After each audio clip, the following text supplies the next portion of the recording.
Ya inilah kalau disebut jihad yang kayak begini jihad, Pak.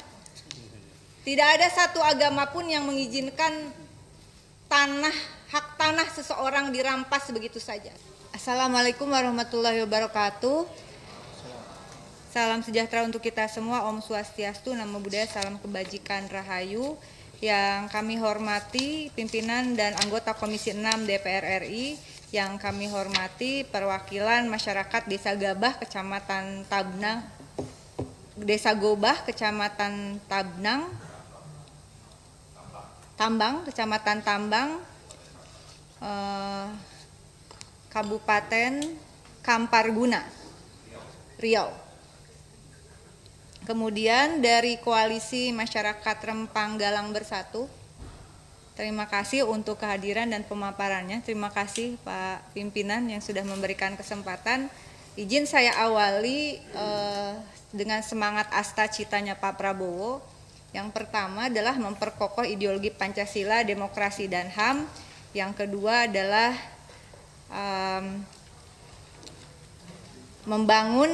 yang keenam, asta cita nomor 6, membangun dari desa dan dari bawah untuk pemerataan ekonomi dan pemberantasan kemiskinan.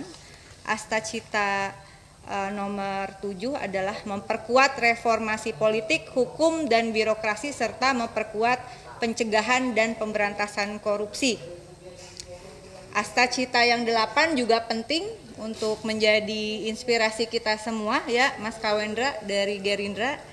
Memperkuat penyelarasan kehidupan yang harmonis dengan lingkungan, alam, budaya, serta peningkatan toleransi antar umat beragama, mencapai masyarakat adil dan makmur.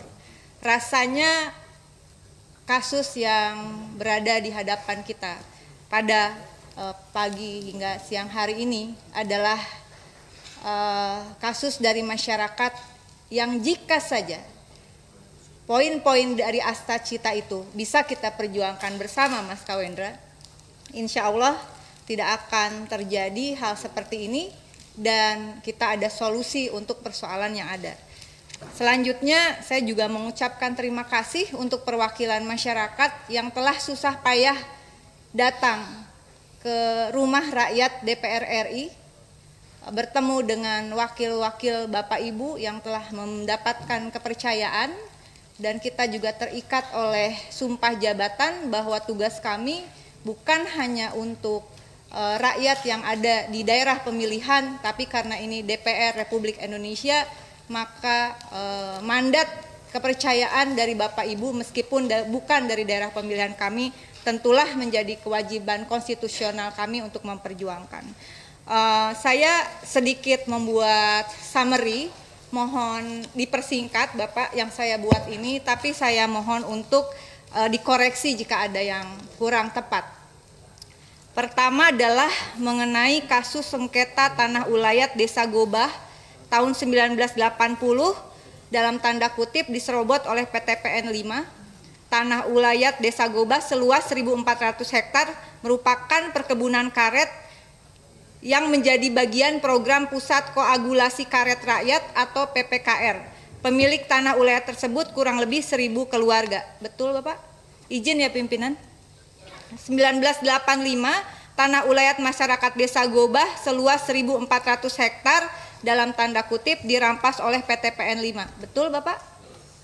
Tahun 1986 pohon karet yang sudah berumur 6 tahun ditebang habis oleh pihak PTPN 5, kemudian perkebunan tersebut diubah menjadi perkebunan sawit tanpa persetujuan pemilik tanah ulayat. 1999 terjadi kesepakatan antara masyarakat dengan PTPN 5, pihak PTPN berjanji memberikan sagu hati atas pemanfaatan tanah masyarakat untuk membangun kebun kelapa sawit. Nanti dikoreksi Pak ya. Kemudian hingga 2022, artinya selama 23 tahun, PTPN hanya memanfaatkan lahan kurang lebih 308 hektar saja dari 1.400 hektar. Yang dipakai 380 hektar. Betul? Oh, enggak Pak, langsung aja Pak. Cuman iya atau tidak aja. Tidak begitu bunyinya. Jadi lahan itu yang mereka manfaatkan itu Waktu itu kan belum kami ukur. Langsung Pak, kira-kira lahannya 1.400 betul tadi hektar? Lahan itu yang 1.700 yang mereka manfaatkan, mungkin kesalahan-kesalahan. Yang dimanfaatkan mereka adalah 1.700 hektar, dan di situ kan di dalam kesepakatan mereka memberikan sagu hati. Di dalam hal ini sagu hati yang mereka maksud adalah pembangunan kebun pola KKPA untuk masyarakat Goba seluas 2.000 hektar. Tetapi Di luar dari yang mereka manfaatkan 1.700. pada kenyataannya Pada kenyataannya yang 2.000 hektar ini hanya mereka tanam 380 hektar. berarti sisanya tidak ditanam. Sisanya tidak ditanam. Oke, cukup Pak.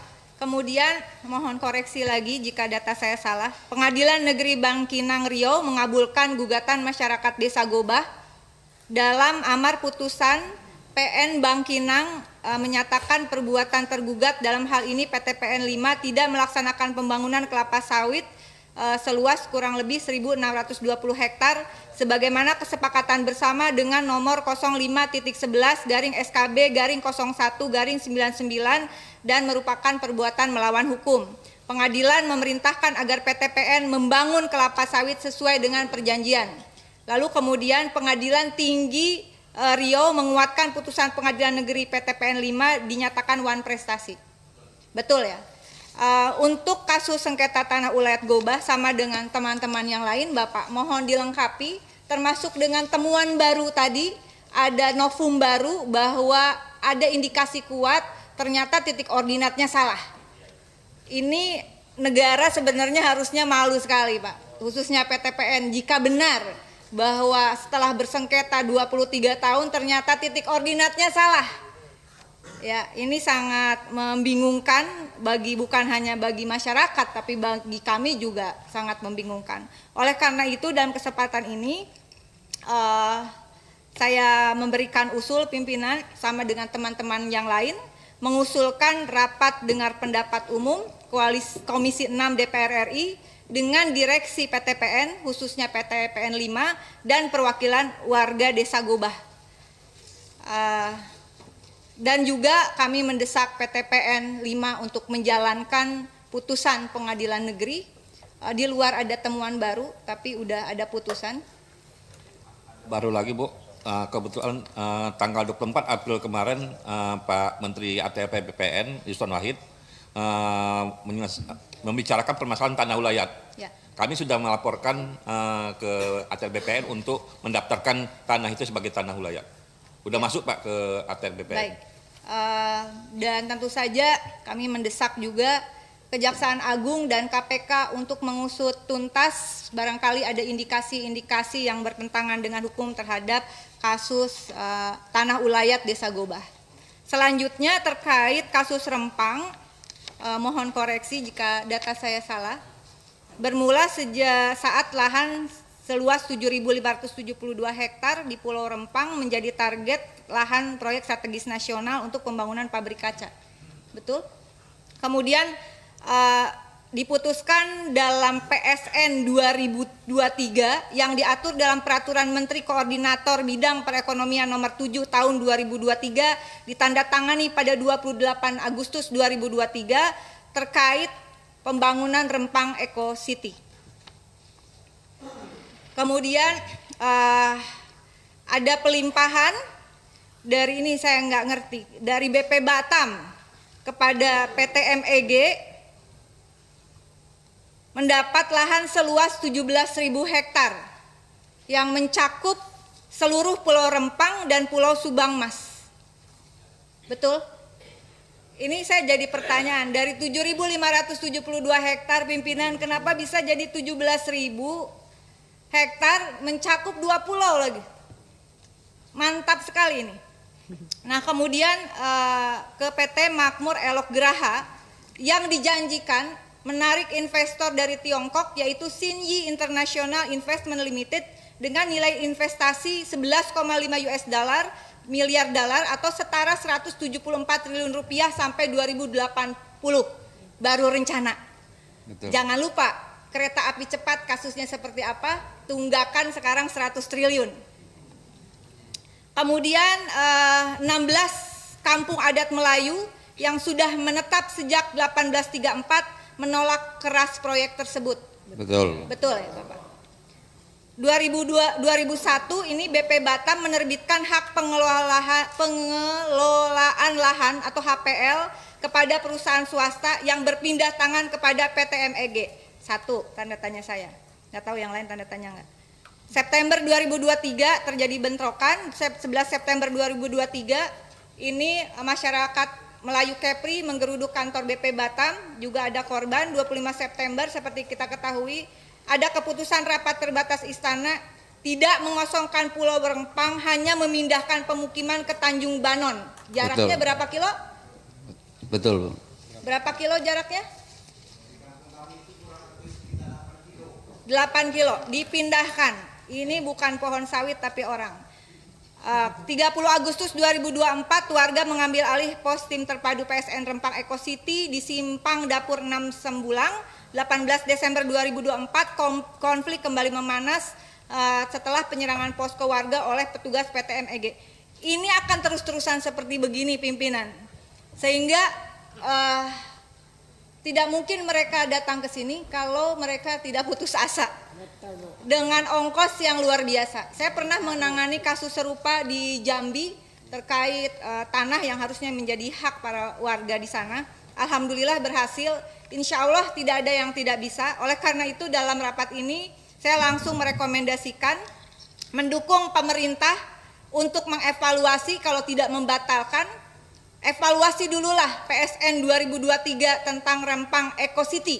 Sudahkah ada visibility studies yang lengkap yang diperhitungkan untung ruginya termasuk terhadap ekosistem yang ada di sana? Kedua, bukan lagi PSN, apalagi sudah dibatalkan.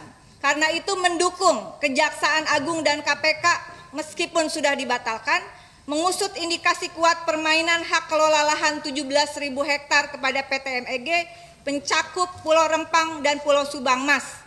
Ketiga, memohon pimpinan DPR meminta BPK melakukan audit terhadap PT Batam terkait kasus ini. Keempat, dengan sangat hormat kami mengusulkan kepada pimpinan dan anggota Komisi 6 mengadakan rapat dengar pendapat umum dengan direksi PT Batam, panggil ke sini Pak perwakilan warga Pulau Rempang dan Pulau Subang Mas serta perwakilan PT MEG. Mudah-mudahan Komisi 6 ini menjadi tempat harapan ribuan orang dari Pulau Rempang dan Pulau Sabang Mas bisa terwujud. Bapak Ibu tetap semangat, insya Allah. Kalau bagi kami, ya inilah kalau disebut jihad yang kayak begini jihad Pak. Tidak ada satu agama pun yang mengizinkan hak tanah seseorang dirampas begitu saja. Boleh ada pembangunan? Boleh. Boleh ada proyek strategis nasional? Sangat boleh. Tapi apakah sudah ada kajian atau belum? Kajian tidak hanya dipertimbangkan persoalan nilai investasi yang katanya akan datang ke Indonesia dan keuntungan yang entah kapan akan terjadi, tapi yang pasti kerugian sudah diderita oleh rakyat. Mudah-mudahan dari Komisi 6 ini kita bisa menyuarakan keadilan untuk masyarakat Pulau Rempang khususnya dan masyarakat Desa Ulayat Gobah. Terima kasih untuk kehadirannya, terima kasih pimpinan. Wallahul muwaffiq ila aqwamit thoriq. Wassalamualaikum warahmatullahi wabarakatuh.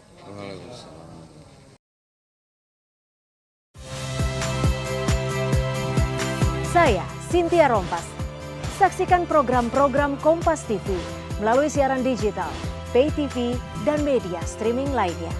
Kompas TV, independen, terpercaya.